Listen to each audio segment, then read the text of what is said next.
welcome to another edition of Maximum Growth Live. I'm one of your hosts, Jay Ruane, CEO of FirmFlex, your social media marketing agency for lawyers, as well as managing partner of Ruane Attorneys, a civil rights and criminal defense firm in Connecticut. With me, as always, my buddy over there down in D.C., moving and shaking, Seth Price, owner, founder, grand poobah of Price Benowitz, along with David Benowitz, a phenomenal white-collar lawyer all across this country, as well as the founder of Blue Shark Digital, your SEO for law firms. Seth, how's your week going this week? It's going great. Vegas is hot. AAJ is back in business, and it's been quite a journey. Yeah, I'm really excited to hear from you next week about all your takeaways from AAJ, because I think that's going to be good. But we actually have a guest today that it comes to us via a Great Legal Marketing, the Ben Glass Institute, and I don't want to undersell this, but I also don't want to there's some good stuff in prepping with Charley that we're going to be talking about. So let's not waste any time. How about we get right to that, so we can make sure that we give him enough time to talk about all the wonderful things. What's your thoughts? Sounds great. Let's do it. Okay. All right, folks, give us 2 seconds. We'll be right back. You'll hear from our sponsors, and when we come back, we'll be back with the Maximum Growth Live interview. Charley Mann from Great Legal Marketing.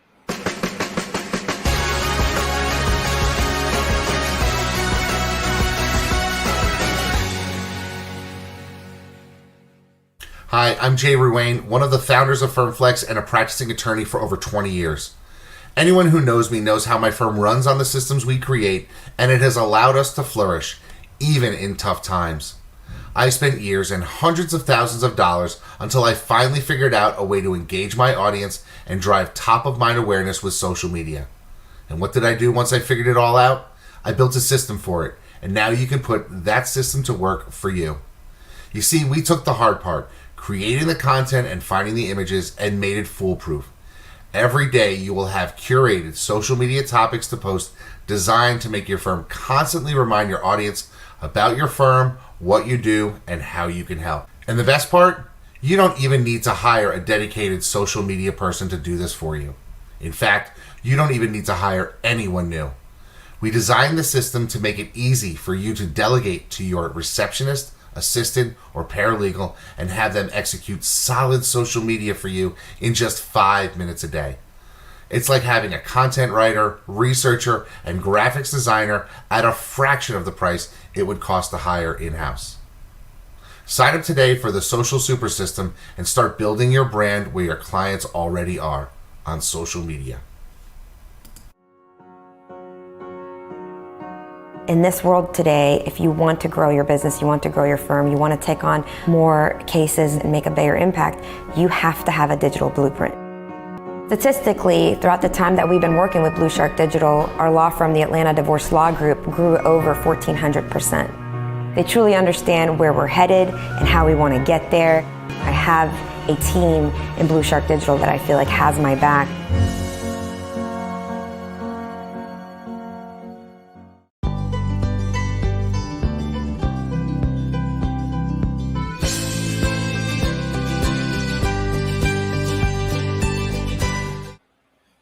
We're thrilled to have Charley Mann, president and lead coach for Great Legal Marketing. Welcome, Charley. Thank you so much, Seth, Jay. It's great to be here, talk with you guys. You know, I've sort of known both of you from a distance. Jay, just getting a chance to meet you. Seth, you and I have had a chance to meet and greet and dine together. But I'm excited to sort of talk shop with you all from each of our independent perspectives of being in law firms and working on law firms. Well, that's what I want to ask you about. I mean, it's funny. We as the crow flies, we're about 15 minutes apart, but two different worlds. And you've spent the better part of a decade plus working with, coaching, developing lawyers on a myriad of different issues. What are some of the biggest sort of takeaways or biggest things that you've seen lawyers, struggle with that you've worked with over the years? Yeah, so 11 years now of, I like to say, working in, on, for, and with law firms.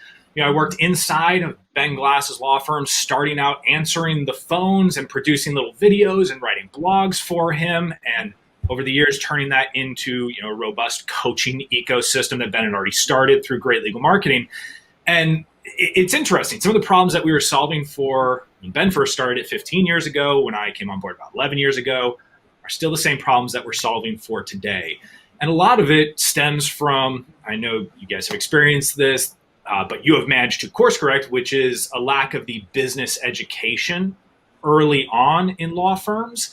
And really one of the core issues I've seen, and this is like root psychological issue almost, is when you come out of law school, you have been produced not just as a lawyer, but to actually be the product you are selling. This is one of the true differentiators between a good and a service, right? Is a good, I can go and build a whole bunch of leather wallets. So I do leather working, so I like to use leather as an example. I can manufacture a bunch of leather wallets, establish brand, margin, marketing, kind of build a system for all of that. And I can fully step away from it early on. I can just go, if I wanted to, I could take someone else's leather goods and sell them. But as a lawyer, you come out of law school and you are the product, you are the service.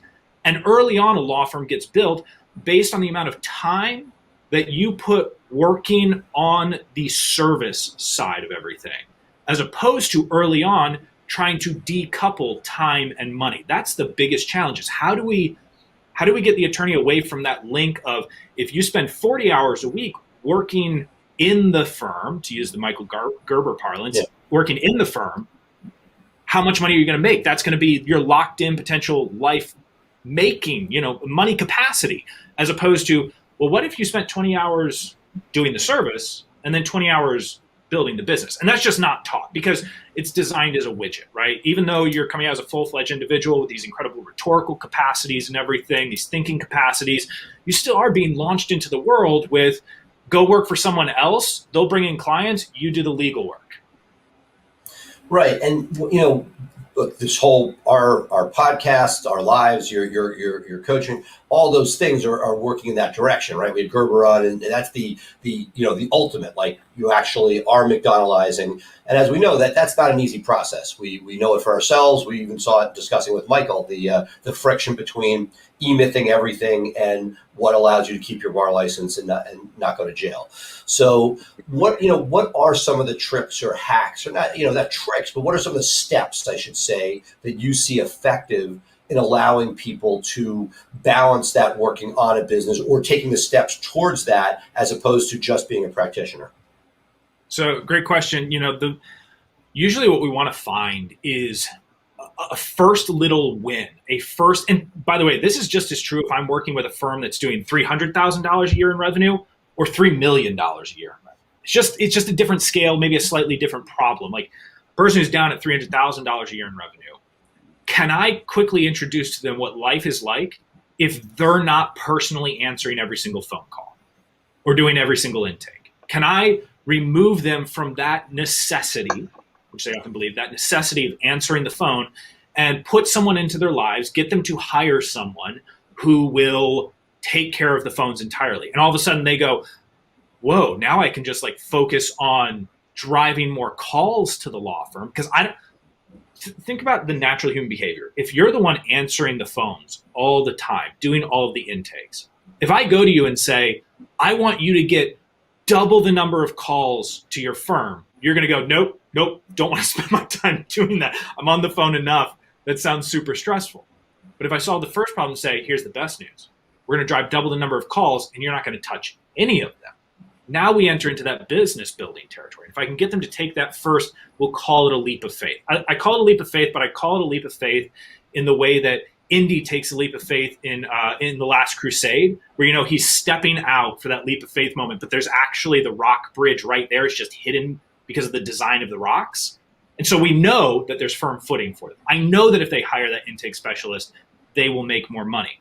Now, at the $3 million firm, it might be, hey, here's what happens if you work with some other service providers and you start managing some service providers. Maybe it's a blue shark, right? So Seth's company, go work with Seth's company. And instead of you being the one who has to be the rainmaker all the time, why don't you give away some of the rainmaking responsibilities and focus on developing the operational capacity in your firm to take on the next $1 million of clients? Maybe hire an operations manager to help you with that. Maybe spend more time coaching your team on handling high value cases so you don't trap yourself in the I'm the only one who can handle my high value cases spot. So that's like a long answer to a good and simple question, but that's kind of what I do.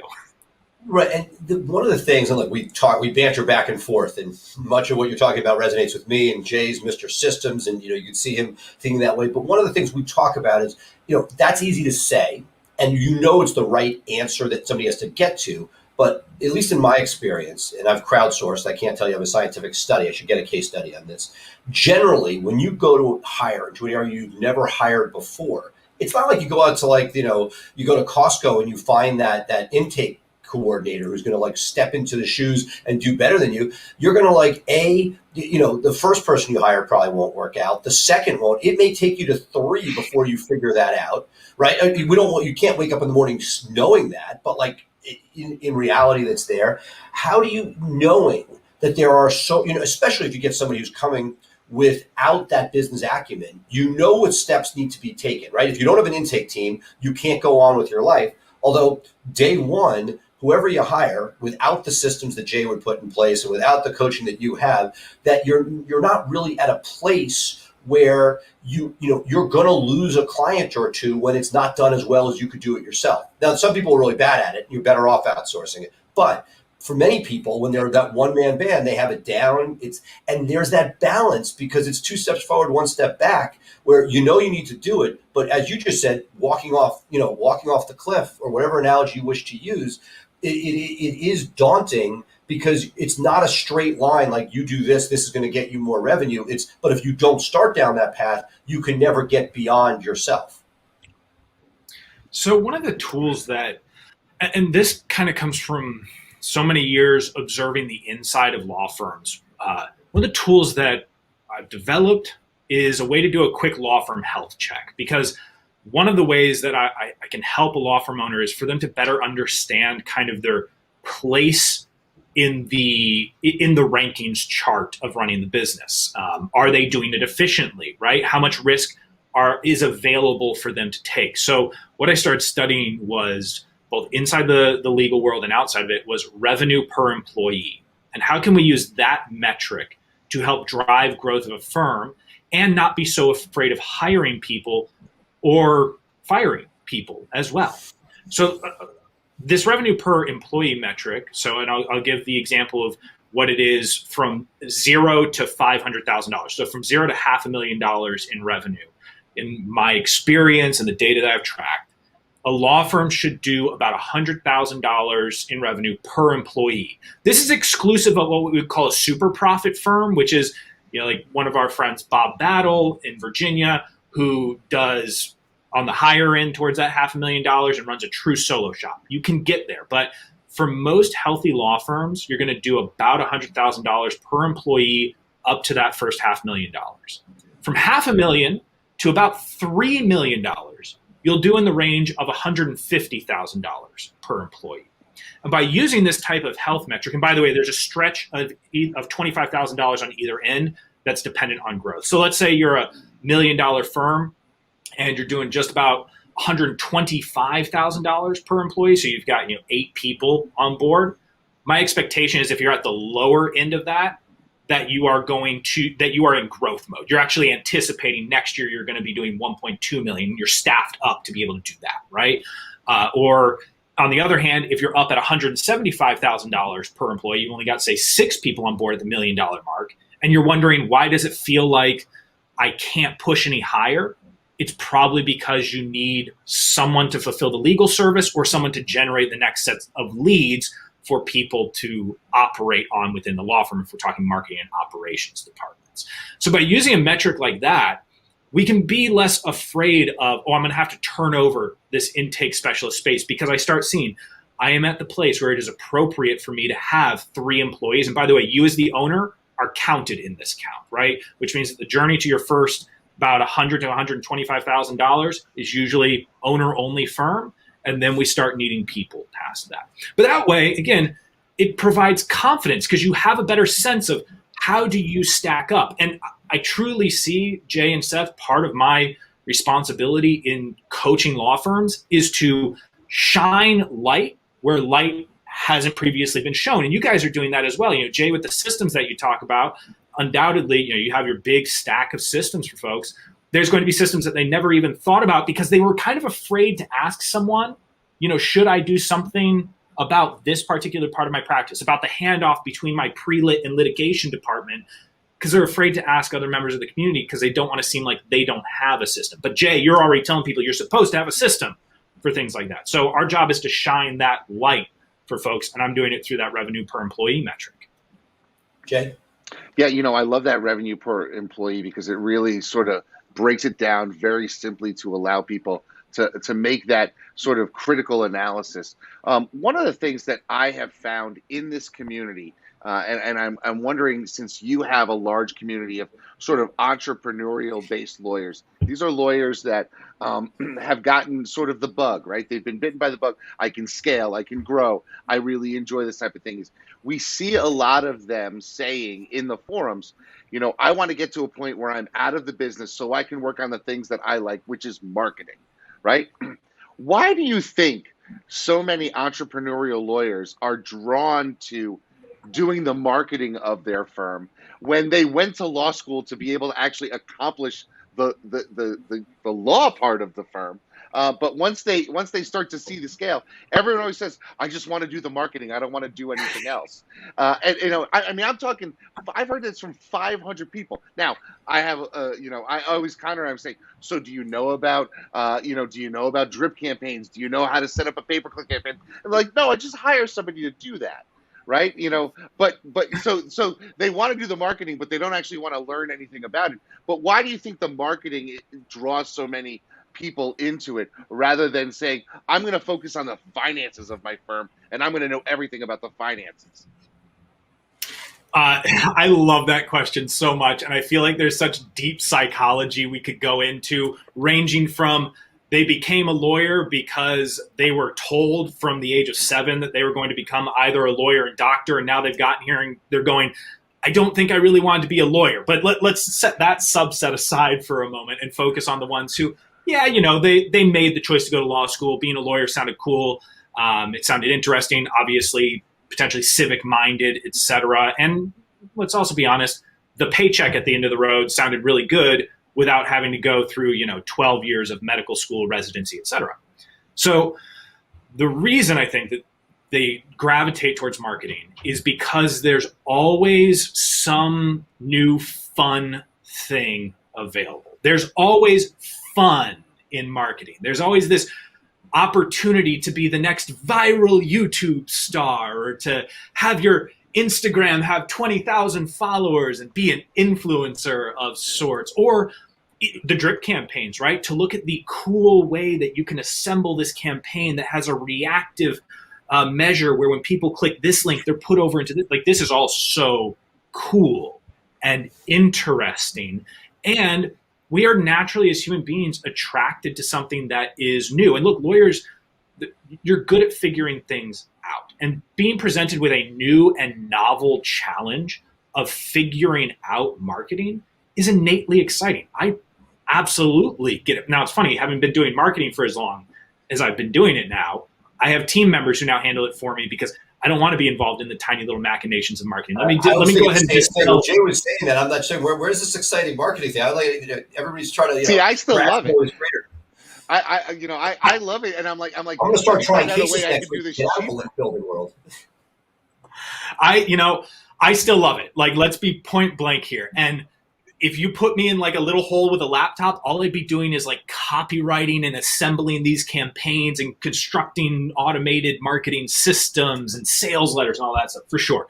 But when I think about what my focal point is in terms of what do I want to accomplish in life, which has very much to do with myself and my family, and I look at, okay, I can spend a ton of time doing new and novel marketing things, or I can take the systems that have been constructed and hand them off to someone else to make them better, to maybe put more leads into them, whether it's an internal resource or an external resource, and hand that off to someone else because I'm actually going to focus on now building out the operations side. So people couldn't see the conversation that you and I were having right before this, Jay. So let's just bring them into it, which is you have kind of three pieces within the firm or within any business, arguably. You have your marketing, sales, you have your operations, and you have your finance. And I was saying the job of each one is to make trouble for the next. So marketing should bring in so many new clients that operations is a problem that needs to be solved. So we focus on solving that. And operations should do a great job of actually working on those. So that way now we have the financial metrics that have to be solved for it to create efficiencies in operations and reinvest in marketing. And every single piece of this is causing problems for the other. Good businesses that are growing are just constantly creating problems for each one of these spheres. And if you find yourself with everything running smoothly, there's this thing called the Red Queen hypothesis, which in nature says that if you're not evolving, you actually are going to die out. You have to be moving constantly forward because everyone else is getting better. So if you sit on this and think like, I've got it all figured out, everything's smooth, you don't know it yet, but you're actually dying out. And that's why the job of a business owner to solve these problems does last forever, but you can bring in people to help you out with it, right? You can bring in an operations manager. You can find outside and inside marketing help. You can have a good financial team who provides you with the select number of metrics that allows you to make smarter decisions. And that's why we elevate the businesses. Well, that's what you describe what I describe as whack-a-mole. As soon as you solve one problem, the next that's sort of my, as a managing partner, that's the life. And I think that the metrics you talked about a moment ago, as far as money per employee or revenue per employee, sort of is telling, because that's a question we get a ton. Like, when do you make that next hire? And a lot of, again, speaking of myself, I wish I had more metrics like that, because a lot of it went on gut, and some of it is, and you alluded to this, you don't always have the revenue, but you see it like realistic as an on-ramp, and that's the scary part. And I think that one of the things that we talk a lot about is not looking at it. Jay was talking the other day about possibly bringing on a videographer to produce content, right? Awesome idea. If you look at that as an annualized number with benefits and space, et cetera, it's a pretty daunting number. But if you say, okay, I'm gonna look at this as a 4-month or a 1-quarter project, all of a sudden you're like, okay, that's there, and you'll then have it.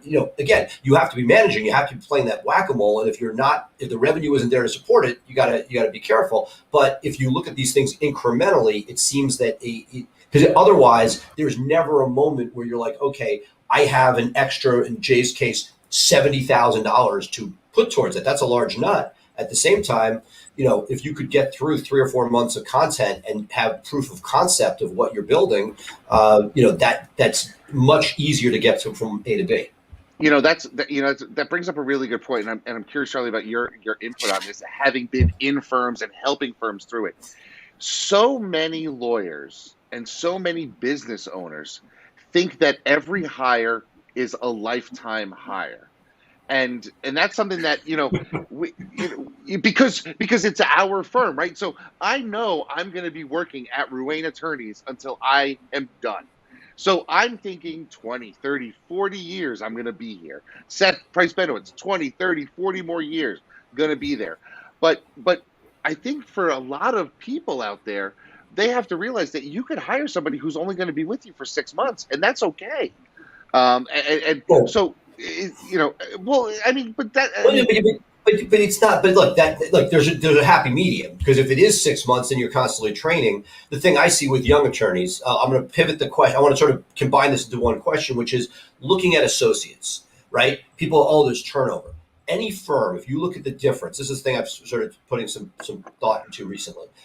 Any attorney 0 to 3 years versus 3 or more, and and that piece, because if you're bringing somebody in, and yes, Jay, they are that 6 month, you're figuring out if they're any good for you, vice versa. If it's a year and they're going to be so marketable that you won't be able to retain them, great. But if there's a distinction between bringing somebody on who's more senior, who you think is moving into the machine, would love, Charley, your thoughts on how you do differentiate between, yes, this might only be 6 months versus how do I build something sustainable long term? So great balance of questions here, because it is like we don't plan for having a 6 month hire, but we have to accept the reality that it may only be a 6 month hire. So, when I get on calls, And so I have some private clients who are doing multi-million dollars in the firms. I have some who are just under, $500,000. And they come from two sides of this spectrum here in terms of what's their risk tolerance on an employee. So the guy or gal who's running a firm at, say, $380,000 a year in revenue, when they're hiring, what tends to prevent them from hiring is thinking about that annual nut, right? When I can reframe it and say, look, our hope is if we're doing our work well on this, we know why we are hiring this individual because it fills an important gap for us that will ultimately generate new revenue, either because they are a revenue generator or they free you up to generate new clients. If we're doing this in a smart way, and this is why hiring, you don't go out into the world and you never just look around and say, it might be good if I had another paralegal. Why? Why the paralegal? Just tell me why the paralegal. You might be right, but tell me why the paralegal. Don't just jump to conclusions here. That drives me crazy, right? You can hear in the tone of voice and the eyes popping out of my head that drives me crazy. So when we're about to hire and they're thinking to themselves, okay, I'm going to hire a paralegal. We're going to pay the paralegal, let's say $45,000 a year. And they go, oh, that's over 10% of my firm, just right to that individual. I say, whoa. Don't think of it as $45,000. It's less than $4,000 a month. Because if this doesn't work out, you are the owner. And we don't want to make the decision of having to let someone go potentially after 6 months because it doesn't work out. But you enter into this not saying it's $45,000. It's, I have work that needs to be done in the next 90 days. Would I be willing to trade, say, $12,000 to have that important critical work done because they'll actually be working on, say, $36,000 to $50,000 worth of client work? Would you make that trade? Would you trade $12,000 for $36,000? I sure hope so. I mean, that's the common business trade, that triple of salary that you're paying. Now, on the flip side, when you've got, say, a larger firm, we do think about making longer bets on people. And actually, one of the fundamental differences in hiring between a six-figure firm and a seven-figure firm. So six-figure firms, for us, that's our hero level. Seven-figure firms, that's what we call our icon level. So one of the differences we've observed between a hero firm and an icon firm is at the hero level, you're often hiring more generalists. You're hiring people who, okay, they're going to answer phones for you and they're going to file some documents with the court, and they might be doing some correspondence with clients on an ongoing basis, right? They're doing a few things, maybe even a little bit of marketing for you. And they're putting the paper in the copier. They're also ordering snacks. So they're covering more ground. And as you build your six-figure firm towards seven figures, you tend to onboard several generalists. Now, when you're in the seven-figure world, actually, I'm going to talk about videographer in just a second here, Jay. When you're in the seven-figure world, you start hiring specialists and you start making bets on specialized employees. And I'll use Great Legal Marketing as an example. So we're a seven-figure business, and we decided core to our business is video production. We do a lot of training courses. We need to film events. We do live webinars. We have a YouTube channel, social media content, etc. If this business were in the mid six figures, I'm not going to go out and hire a full-time videographer just for that. I'm going to figure out a way to have a marketing assistant who handles my video. But we're in the position of we're getting ourselves a full-time videographer because it represents a leverage point in the practice. When I think about, say, an estate planning firm, and I work with a lot of estate planning firms who are around the $1 million, currently cracking into the seven figures and a couple multiples of that. For a lot of them, one of the leverage points they can create is getting out of signing meetings, right? Get out of signing meetings and get out of drafting documents. And you can hire, because if you're at that size, you probably have enough signing meetings that you can hire a paralegal who can specialize in handling those signing meetings for you. And they'll review the documents before the signing meeting. They'll do everything, but they focus on those signing meetings. Same way in a PI firm, you can have a legal assistant who specializes in requesting and getting medical records, because that's a leverage point, and we all know how difficult that can be. And if I can have someone who focuses on that when I'm at that seven-figure level, that's going to crack open the next opportunity for me. And that's a fundamental hiring difference between those spaces.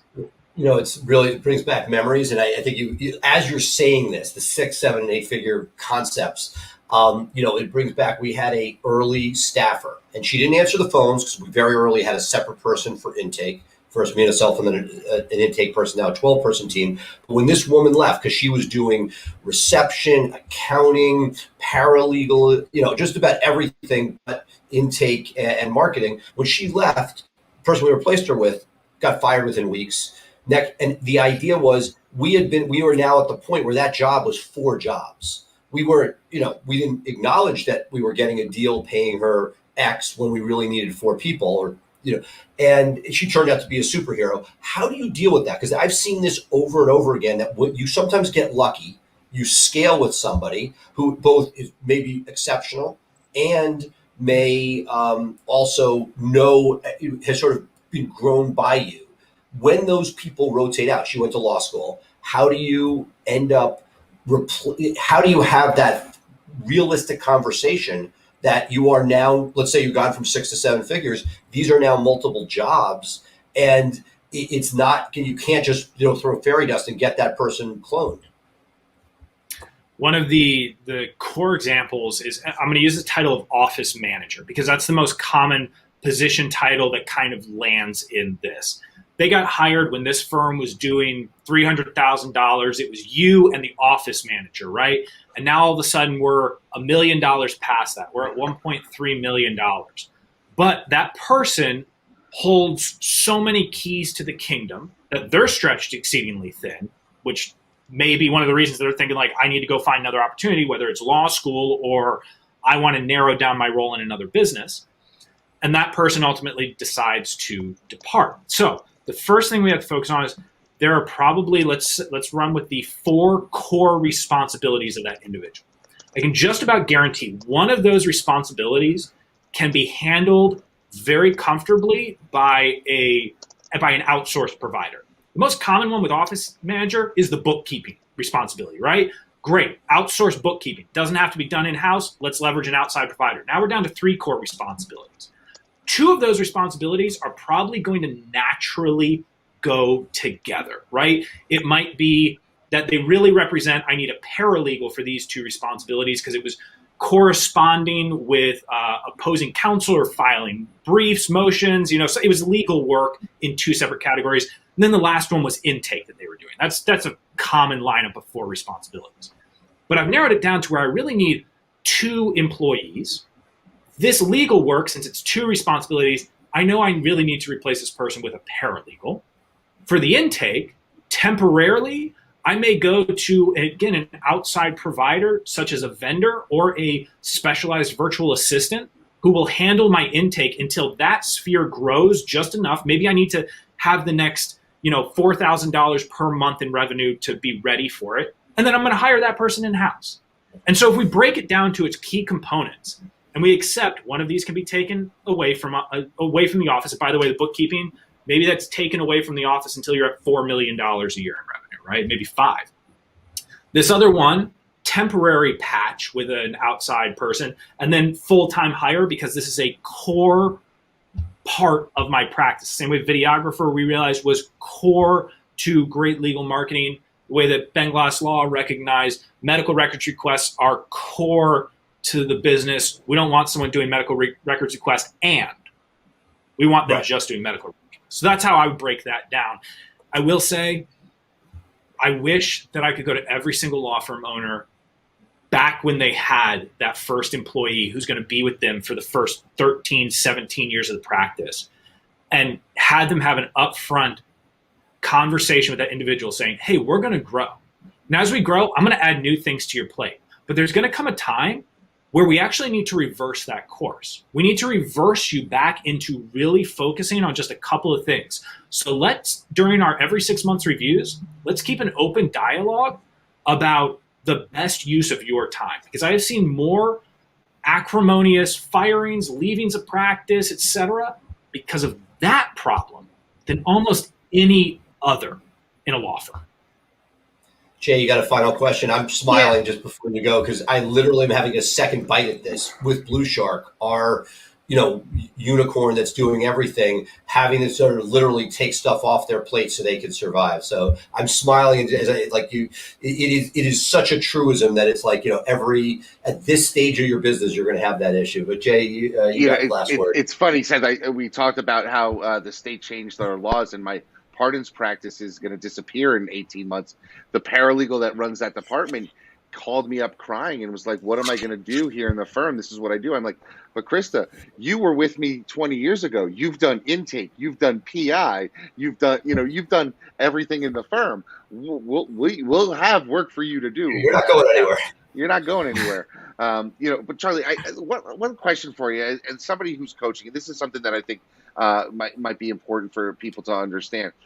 A lot of people a lot of lawyers I see hesitate to create the systems they need to move their business forward, to move their practice forward, because they say, well, look, it only takes me 5 minutes to do it. I do it 3 times a year, and it would take me 3 hours to document this system, and I don't have the time to build out this system for everybody. I could just do it. It'll take 5 minutes.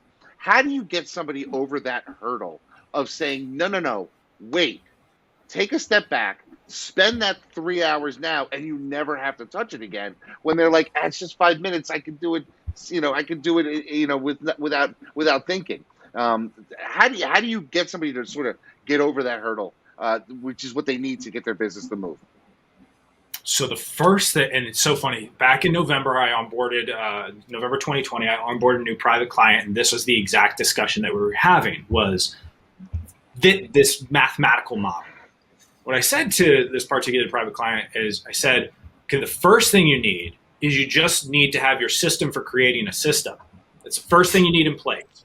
Because if you don't have that, you're just like, this is Jay's fantasy. This is like Jay porn. I actually have a system for building systems. Perfect. We're well aligned here, Jay. But truly, that was the first thing we needed, was a system for constructing a system. And then when you have that and you can teach that first system to your internal team, you can now hand off part of creating the systems to them, because they know what a system is supposed to look like. It's supposed to be steps 1, 2, 3. If it is a software piece, we document it in Loom, so that way people can look at how it is practically done. And oh, by the way, we also have a policy to review our Loom library every 6 months or 1 year to see if any of our software has been updated and a new video needs to be created. So now we have a system for managing the systems. And then there's a great book, and maybe you've read it, Jay, Systemology by David Jennings. And he talks about this idea of having a systems champion, someone in the business or the practice who is the overseer of the system. So I don't know if you've read or watched the movie The Watchmen, famously a comic previously, but there's the question asked in it, who watches The Watchmen, right? And in this case, it's what's the system for overseeing the system? And then who's doing that? Who's doing that one part of it? Overseeing the usage of systems, enforcing it. This is obviously far more difficult if you're running a $400,000 practice, a $700,000 practice, than if I'm giving this same speech to, the $2 million or $8 million practice. Because they're like, yeah, I can bring in an operations manager. Great. But if you're trying to get it off the ground, the other thing to consider is starting from the perspective, and I like to talk about systems, and then below systems are processes. So, and this is just our parlance, right? So in our case, a system might be the talent acquisition system. And the talent acquisition system lays out how we proceed step by step from an overview philosophical perspective of hiring someone. Okay, first thing we need to do is accurate determination of the position. Second thing we need to do is accurately describing the core responsibilities, write the job ad, and it goes down through there. Then within each of those, we can add processes. But I would start from the system area of, okay, like hiring a person. Do we have at least enough information to say, I need to figure out the right position to hire, the right type of person for that position, write the job ad, run the job ad, interview round 1, round 2, round 3, personality test, hiring decision, or, and let's never forget this, press restart from the very beginning.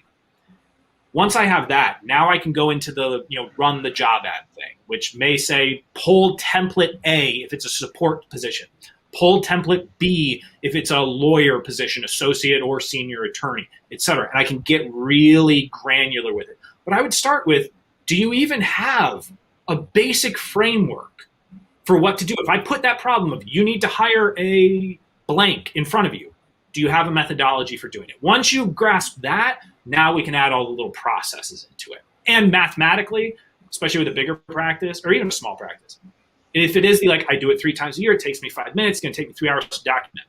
Okay, you say that at $500,000 now, you've told me your goal is $5 million a year in revenue. So what's the actual cost?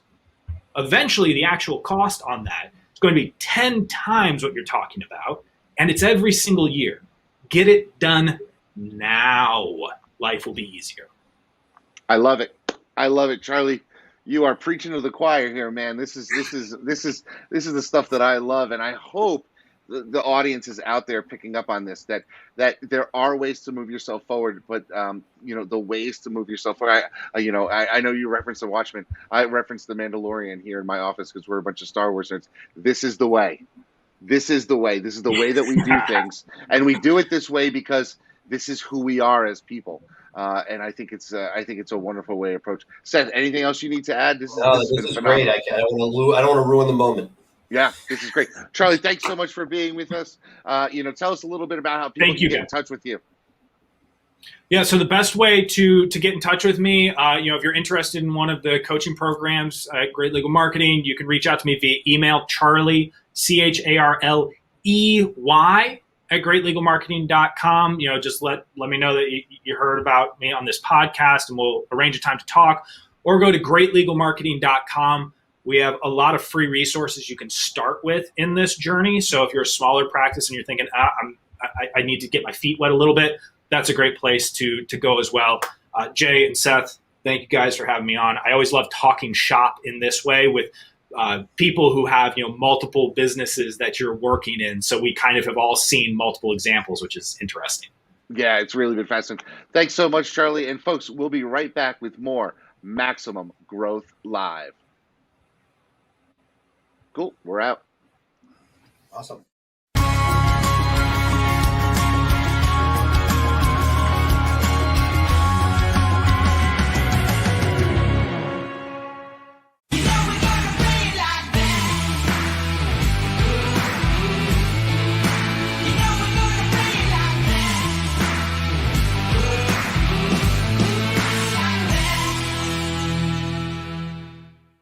Well, Seth, music to my ears. I love talking systems. I love talking these types of things. And, it's interesting to me and talking to Charlie and thinking about my practice, thinking about FirmFlex, how I grew it after I grew Ruane Attorneys, thinking about my latest venture, Finalize, which we're going to be talking about in the days to come. You could really grow, and you're going to make mistakes every time you launch a business. And I think a lot of our audience needs to recognize that. I've made mistakes. Seth, you've made mistakes. We've made monumental mistakes, I guess. But what we do is get back up and keep going forward, right? And that's what one of the takeaways I think people should have today. Yeah, and look, the thing that watching the two of you guys go back and forth towards the end, when the idea of having a system to create systems starts to hurt, but I know is right. And it's one of those things figuring out when you do it, because I always talk about negotiations. You ever you have a deal with somebody, you're trying to do a business deal, and you could spend your whole time negotiating an actual deal, which is the right way to do it. But you may never actually get anywhere or do anything if you spend all of your time versus having a handshake. Now, I've even talked about it. I've been burnt by plenty of people I've had handshake deals with, but I still keep going forward because I can't build and create. Looking at the systems by analogy, there are times where if everything gets documented, would it slow somebody down? And that's what I personally struggle with. And I love the idea that there's a default, so you don't have to think about it. Because if there is a system to create the systems, it's more likely to happen, as opposed to waiting for something to take place, figuring out that it actually is systematizable, and then putting it in place. Love that part of the conversation because it inspired me to sort of go back and figure out what can I do to close that loop. Yeah, you know, I a couple of weeks ago I took a vacation, and part of the process of taking the vacation was to disconnect. And so when, you know, like you said, whack-a-mole, or I call them when fires happen and someone needs to put out the fire, you know, we can develop systems to putting out those fires. We can, you know, develop systems. And I don't think they're fires. That's the thing. The fire is a negative analogy versus the whack-a-mole where you know something is popping up. That's the whole point of the game. So Right. I mean, there are fires, don't get me wrong, but part of it is, and what I think you, Charles, do a great job of describing is if you do it right and you get the marketing right, well, you better get the staff to support that work. And if you get the staff to support that work, you better have the finance people to take care of the economics of it. And so it's not like a fire, can become a fire, but it is a known issue of success that if you don't sort of constantly look at where, if you sort of like a balloon, if you push a balloon on one side, the air sort of pops to the other side. As you start playing with your business and pushing resources in one direction, it's going to have ramifications in a positive way. Forget about the negative that needs to be handled. You know, it's interesting. With COVID, you know, we lost some support staff and we've added some support staff. We've gone overseas, and one of the things that's interesting to me is we did a lot of content during COVID. We utilized some of the lawyers to create some content. Our marketing coordinator really sort of knocked it out of the park and did a lot when it comes to marketing. And we're seeing a return on that work because the phones are blowing up. And we lost a receptionist. So we went from having 2 receptionists down to 1.